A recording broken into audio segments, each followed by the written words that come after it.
So, you just got land, you want to buy land, or all you can think about is getting your own piece of land. But it just dawned on you that you have absolutely no idea what to do next. I got you. Let's talk about it. Now, I have said this more times than I have fingers and toes, and who needs numbers higher than that?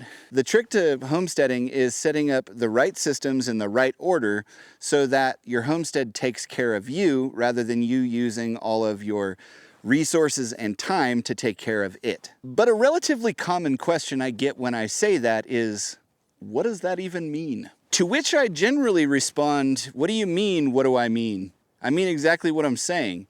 Then I realize the confusion is probably caused by that is a very uncommon ideal when it comes to the life that most people live these days. Everything that you have requires you to use your time and resources to maintain it. But like many of the things that we talk about, we just look at it differently. You see, I think a much better question is, how did I arrive at this datum? I mean, how does a man of fair to midland intelligence learn anything? I did it wrong 20 or 30 times, and then my wife pointed out to me my obvious mistakes right after I was done throwing a fit, along with hammers, wrenches, drop-kicking lawn equipment, and power tools across the yard. Silly goose. Now, it's been my experience that there is no exact answer as to which systems you should set up in which order for every individual who might be pursuing this lifestyle. The actual order for you is going to be based on your strengths, weaknesses, needs, and abilities. So I think it's better for me to show you how I would do it, having had the benefit of making all the mistakes already, and showing you how I would think through it as a process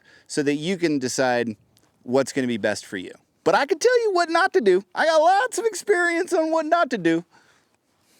And guess what? Since this is our existing property and we were able to acquire this property next to us, which is completely undeveloped, aside from the trees that someone helped themselves to when we weren't here, I genuinely hope that those trees managed to keep you and your family warm in the winter, being as how we didn't get to use them for that same purpose. So I'll get to actually show you how to do all of these things rather than just preaching about it. And with any luck, we'll be able to make some more mistakes together, and that'll be fun.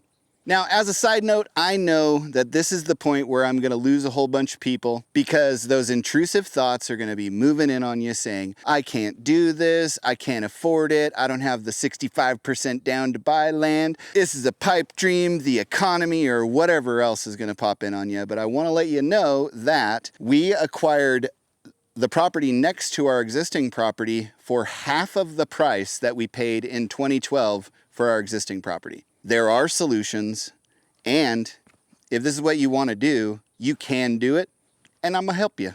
I have a playlist that shows you exactly how to go about acquiring land, even if you don't have a lot of money. I wrote an entire book that you can download for whatever you want to pay, even if what you want to pay is nothing, that goes more in depth into that and actually walks you through the whole process. And if there's one thing that I hope that you'll get from this video, it's that if it's what you want, you can. That's what I hope for you out of this. So you get land, what's next? When I was a kid, I joined the Boy Scouts.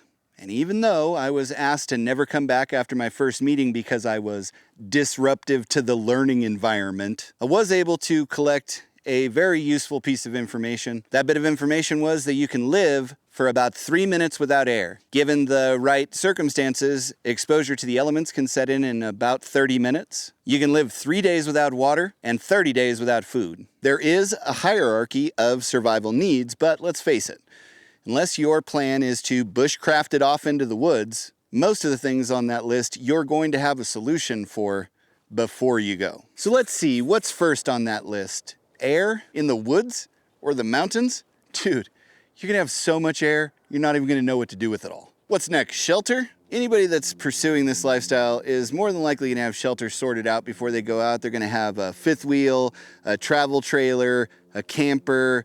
They're gonna buy a shed from Home Depot and turn it into a tiny house. They're gonna live in the back seat of a hoopty that they bought off of Craigslist, or even a tent.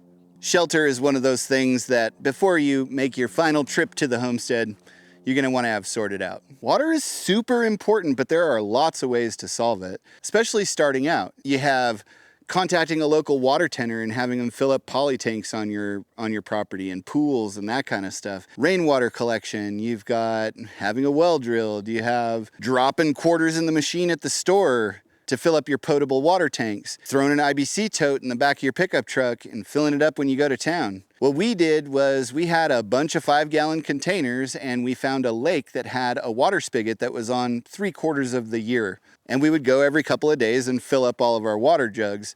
It was not ideal, but it was a solution.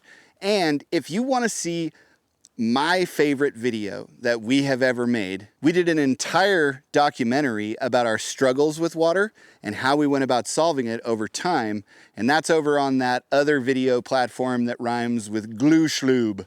You should check it out. It's really good. And as far as food goes, this is the biggest mistake that I see people making, and that I personally have made not once, but several times. Let me sit down in order to bring about the maximal amount of dramatic effect. Your first inclination will be to get your garden going. You'll be driving from somewhere on your way to your homestead, and you'll see a sign outside of a little farm that says, goats $25, and you're like, oh my gosh, look at how cute they are with their weird eyes. Or you'll be in town at a Tractor Supply and you'll hear the chicks in the distance and they'll draw you in, and you'll walk over to them and go, oh my gosh, you're so fluffy. And then you'll justify to yourself that, oh, we're totally gonna get eggs from them, and that's such a good idea. And then you'll look at whoever it is that you're doing your homesteading thing with, and you'll blink rapidly like, the truth is, at this stage, you are not ready for those things. They will take all of your time, they will drain all of your resources, and they will be the reason why you're in a constant state of cope, barely surviving, ripping your hair out constantly, and not spending the time establishing the systems that will give you the life that you want with all of the comforts that you also want. Let me make this very, very clear. Take that impulse and that idea and lock it up in a box, and take that box and walk it over to a hole that you dug and bury it. You're gonna work towards that. But working towards that at the expense of literally everything else that you need to do in life, I think is a mistake. So at the beginning of this adventure, you're probably going to be buying food. In these small communities, there's ways to go about that so you don't have to go broke at a store, but solve that another way than having all the animals and all of the garden right off the bat, because every time I see somebody fail at this life, that was the first thing that they took on. So what should you do first? Safety and security. But I don't think that word means what you think it means. So we're gonna cover that in the next video. And the stories that I have about my failures in those areas are epic. So I hope you come back to check them out. Good, a little ad lib. Throw a little ad lib in there.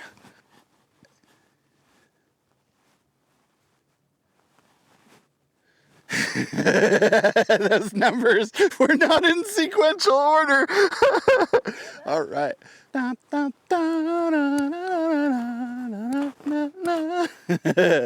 the blue sweatpants girl. Yeah, I've seen the video. What? Merlin, what do you got there?